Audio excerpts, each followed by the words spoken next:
ให้สร้างวุฒิเดินมาเดินมาจูงพวกหาไปหาสร้างวุฒิเนี่ยถ้ามาเดินมาทั้งหมดนะตรงเนี่ยก็นะสามารถนะแต่เป็นงานบุญกฐินนะฮะวันนี้ก็เป็นบุญกฐินพวกมันทั้งหมดก็ได้ยินพลังภูทีอยู่ภายในศาลาสำหรับญาติโยมเด้อผู้ใดมีซื้อที่ค้านไว้เรียบร้อยย่อมซื้อไว้จองพากฐินนะกับเรียนเชื่อจะเริ่มพ่อนเป็นโอโยทีกองเลขการได้แจ้งซื้อในแต่ละที่เป็นอาจจะหาให้นะหลังจากไปเอาคณะถือพวกมาแจ้งพ่อนประสานเนี่ยจะรถมาค่ะทุกสายสีมรดกท่าน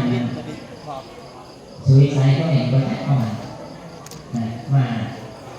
มาที่นาเดินหน้าหลังมา3,000 4,000เธอเป็นมารวมถวายเลยลงเลือดถูกปฏิบัติธรรม